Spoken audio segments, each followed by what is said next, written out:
Hi, I'm Peter Adamson, and you're listening to the History of Philosophy podcast, brought to you with the support of the Philosophy Department at King's College London and the LMU in Munich. Online at historyofphilosophy.net.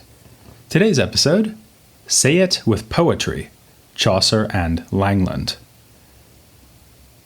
I'm intrigued by the slogan, Say It with Flowers, which has been used in advertising for florists and as the title of a 1934 British film, because it seems to me the range of things one can say with flowers is really pretty small.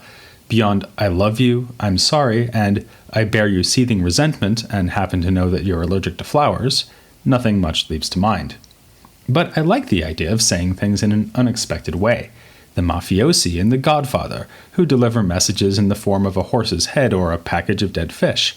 Or the Roman gods, who made their will known through the movement of birds and the behavior of sacred chickens. We tend to avoid such flights of fancy when it comes to philosophy, expecting philosophical ideas to be expressed straightforwardly in treatises and other didactic texts full of arguments. But a glance through history shows that philosophy has often traveled in other guises, and in particular in works that can be described as literature. From Plato's Dialogues and the Upanishads to Nietzsche's Thus Spoke Zarathustra and the novels of Iris Murdoch, there have been works that could as naturally be studied in literature departments as in philosophy departments. We're already familiar with this phenomenon in the medieval period, having explored the philosophical ideas of Dante and before him allegorical works like The Romance of the Rose and Alan of Lille's Lament of Nature. At the very least, we can look to literature to learn about the wider cultural impact of philosophy as it was being pursued in the rarefied context of the schools and universities. We might ask more from literature, though. Couldn't a novel, play, or poem express philosophical ideas in an original way, even a way that a treatise or textbook cannot? In this episode, we're going to test that hypothesis by looking at two literary authors of the late 14th century, both of whom wrote in Middle English. The more famous of the two is Geoffrey Chaucer, who hardly needs me to introduce him. He is author of the Canterbury Tales, in which a group of pilgrims compete to win a free meal by telling a series of stories. Chaucer wrote a number of other works as well, including a romance called Troilus and Criseyde. The second author is William Langland, who wrote a long and complicated poem called Piers, Plowman. It recounts a series of dreams in which a narrator meets a sequence of speechifying allegorical characters. That narrative frame is thus reminiscent of The Romance of the Rose, but Piers Plowman devotes itself to more exalted concerns than the eroticism of Jean de Meun. The central character, named Will, quests after spiritual improvement, trying to understand what it means to do well, do better, and do best. We have good reason to think that these two poets may be philosophically rewarding. In the 14th century, England has emerged as a major force in scholastic thought, thanks to the work done at Oxford and London Greyfriars, and the mystically oriented English writings we've just looked at in the last episode were produced around the time of Chaucer and Langland. Furthermore, we know that both of them were acquainted with philosophical literature, at least to some extent. Chaucer translated Boethius's Consolation of Philosophy into English, and both he and Langland allude to the schoolmen, with mendicant friars and the so-called clerks featuring frequently in their writings. In fact, one of the stories in the Canterbury Tales is even narrated by such a clerk, and in the prologue to that tale, he is said to study about some sophism, a sign that we are dealing here with a trained scholastic. As for Langland, given his evidently wide reading, it's been argued that he himself was trained in the liberal arts at Oxford, though training at a cathedral school may be more plausible. Accordingly, there is a long-standing tradition of reading both men within a philosophical frame. This is especially true of Chaucer. Already his contemporary, Thomas Uske, called him the noble philosophical poet in English, while his 15th century editor, William Caxton, spoke of him as a noble and great philosopher. Modern-day scholars have made similar suggestions, detecting traces of voluntarism and nominalism in the Canterbury Tales and other Chaucerian works. It's been proposed that one of the avian characters in his early Parliament of Fowls represents a voluntarist outlook on the will, when a female eagle rejects the rational advice offered by nature herself regarding the choosing of a mate.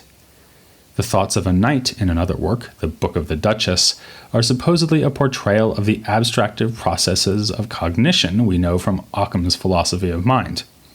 Chaucer's portrayal of irreducibly individual characters, as in the famous prologue of the Canterbury Tales, where we meet the various pilgrims, has even been deemed to evince a nominalist devotion to particulars over universal types. A domineering husband in one of the tales has been compared to the god of the voluntarists, who wields absolute power in the face of which we can only be passively obedient. His long-suffering wife even seems, at one point, to think that her husband's inscrutable will makes things right or wrong, as in Scotus's divine command theory of ethics. That last suggestion is a bit more attractive than some of the others, since it concerns the tale told by the aforementioned clerk, the one who is said to trade in sophisms. There is also evidence internal to the Canterbury Tales that Chaucer knew about voluntarism. He mentions Thomas Bradwardine in the Nun's Priest's tale, and in the Man of Law's tale ascribes to the clerks a rather nifty summary of the voluntarist idea that God's will is unknowable. Often, as the clerks know, Christ does something for a purpose utterly obscure to the wit of humankind, which cannot know his prudent providence due to our ignorance. Indeed, if we are going to credit Chaucer with a serious interest in any philosophical question, it would be divine providence. Remember that he translated Boethius's Consolation, which contains a classic treatment of the issue. Any skepticism that Chaucer would have carried over this material into a literary context can be answered by turning to his romance Troilus and Criseyde, which, by the way, was dedicated to a schoolman and philosopher named Ralph Strode. It contains a lengthy passage in which the hero, Troilus, reprises Boethius's presentation of the problem, namely that, if God knows in advance what we will do, then we are necessitated to act as he foresees. Troilus even considers, and dismisses, a possible solution. Even if things are foreseen because they will happen, rather than happening because they are foreseen, nonetheless, once foreseen, they must occur since otherwise God's providence would be falsified. His worry is in keeping with other passages in the poem, which show the characters giving in to a kind of determinism. As Chaucer scholar Jill Mann has written, the lovers reinterpret previous events as part of the pattern of destiny, their significance now being established by the end that has been reached. Yet, unlike Boethius himself, or any number of medieval scholastics, Chaucer offers no solution to the problem of divine foreknowledge. He allows Troilus to conclude on a fatalist note, and suggests that he has included the passage simply in order to depict the heaviness of Troilus's heart and his ineffectual disputing with himself in this matter. This, I think, is typical of Chaucer's allusions to specific scholastic doctrines in his works. He includes them for the sake of characterization, often to underscore indecision and inaction. There is also an element of parody here. As a skeptical survey of philosophical material in Chaucer has pointed out, the Nun's Priest's tale mentions Bradwardine, author of a vastly complex inquiry into human freedom and its place in the divinely decreed order of things, only for Chaucer to drop the subject of free will after a few paltry lines. The contrast could not be starker. But perhaps we've been going about this in the wrong way. Instead of trying to detect concrete allusions to scholastic debates in Chaucer, we might open ourselves to the aforementioned idea that his works explore genuinely philosophical topics, but in a distinctively literary way. Maybe he is trying to say it with poetry. To show how this might work, let's consider the two opening stories of the Canterbury Tales, namely the Knight's Tale and the Miller's Tale. Both of them involve a beautiful woman who is pursued by more than one man, but the comparisons pretty much end there. The first tale has a classical setting, complete with pagan gods and their temples, and takes inspiration from courtly love literature, with two imprisoned knights pining away for a beautiful lady they see in a garden. She does not exchange a single word with him, but manages to speak volumes with flowers. The second tale is a bawdy and comic one, told by a drunken miller, the contrast between the tales reflecting that between the social stations of the two speakers. So, we are being presented here with two very different worldviews, and in particular, two ways of understanding the role of desire in human life. The Knight's Tale depicts its two rival lovers as being at the mercy of their passions. They use their powers of reason only to scheme and justify why they should be the one to capture the hand of the beloved. As the narrating knight says, love rules over them as a kind of natural law, one great enough to overwhelm any man-made law.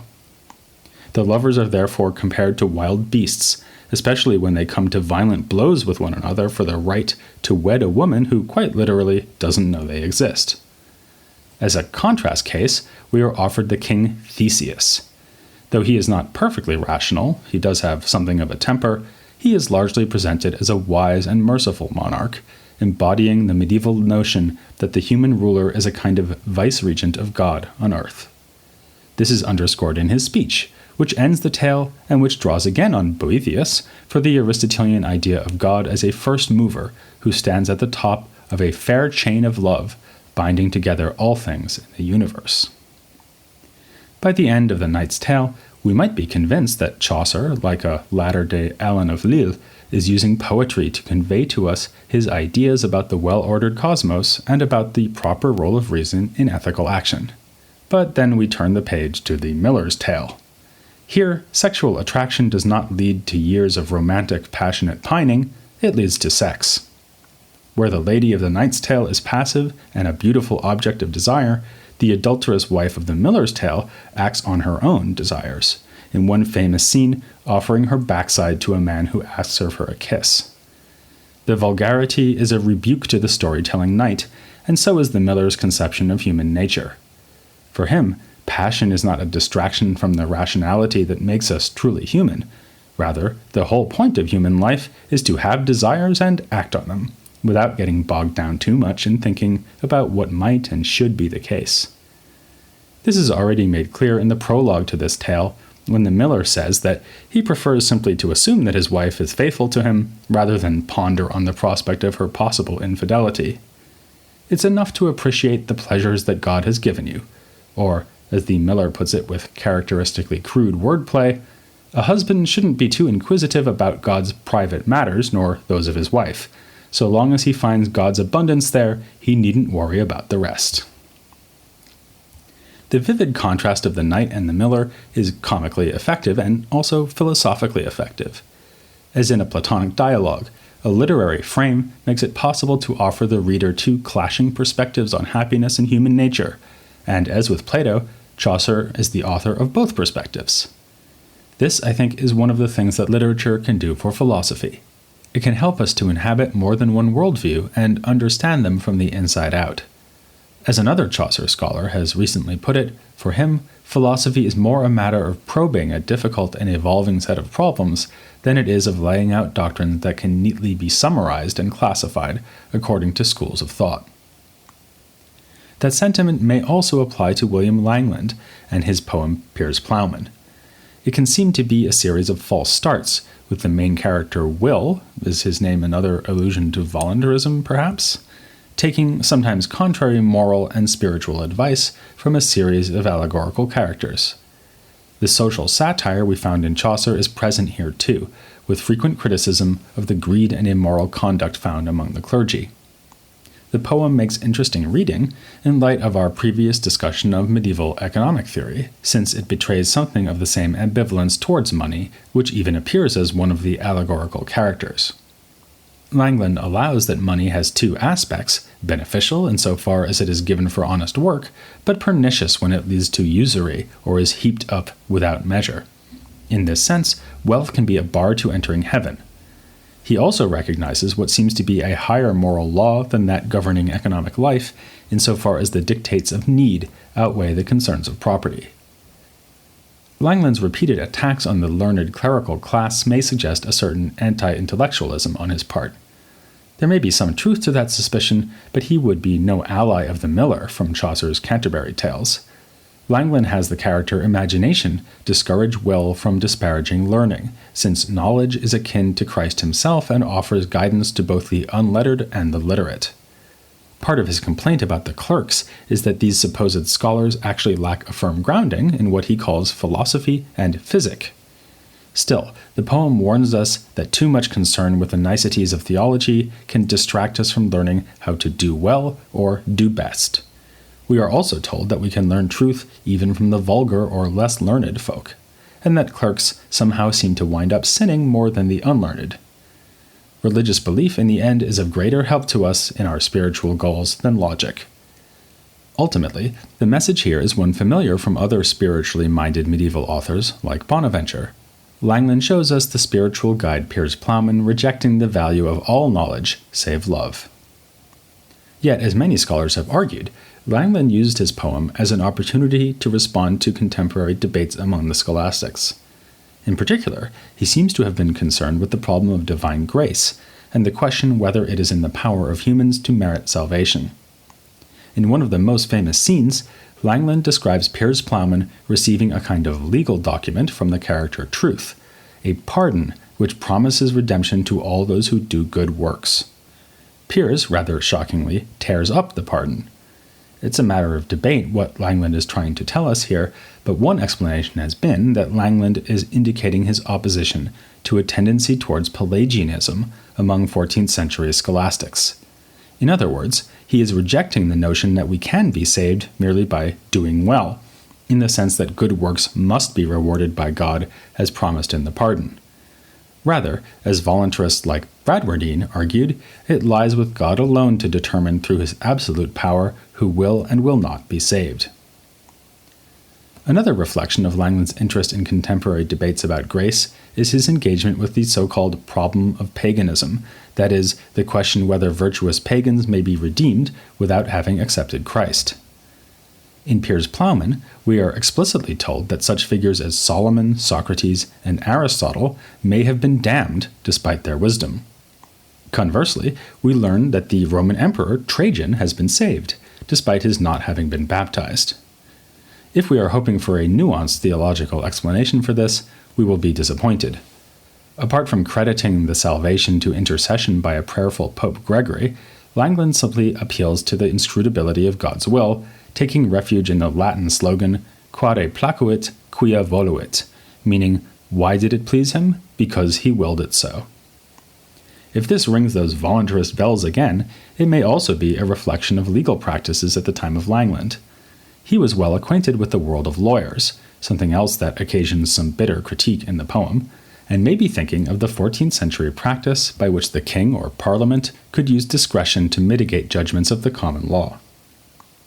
Yet another aspect of Piers Plowman that connects it to earlier philosophical literature is its handling of nature, which forcefully recalls the treatment of the natural world in 12th century authors like William of Conches and especially Alan of Lille. Langland too portrays nature as a kind of subordinate principle to God, through which divine workmanship is exercised to make humans and other creatures. Unfortunately, at least in our fallen state, we humans cannot assume that nature will suffice to make us good. Again, like Alan of Lille, Langland focuses in particular on sexual misconduct as a depressingly common feature of human life, one that our power of rationality should prevent but does not.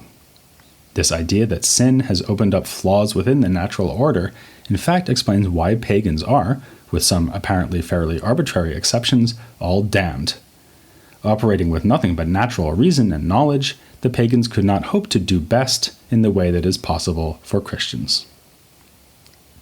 You may have noticed that love and sexuality have been recurring themes in the medieval texts we've considered that bring together literature with philosophy. In addition to Alan of Lille, Chaucer, and Langland, one might think of the Romance of the Rose, Dante's portrayal of Beatrice, and for that matter of the way that female mystics like Hadovich adopted the tropes of courtly love poetry. Chaucer is also one of several 14th century authors to address the question of gender explicitly, in a work I haven't yet mentioned, The Legend of Good Women. These are rarely considered as central topics in medieval philosophy, but given the more open-minded approach we're taking when it comes to the question of which medieval texts may feature in the history of philosophy, we're not going to let that stop us. As we'll discover, the scholastics too have things to say about these issues, even if they aren't necessarily things we're going to be happy to hear. But I hope you will be happy to hear the next episode, which will be a wide-ranging look at concepts of gender and sexuality in the medieval age, here on The History of Philosophy, without any gaps.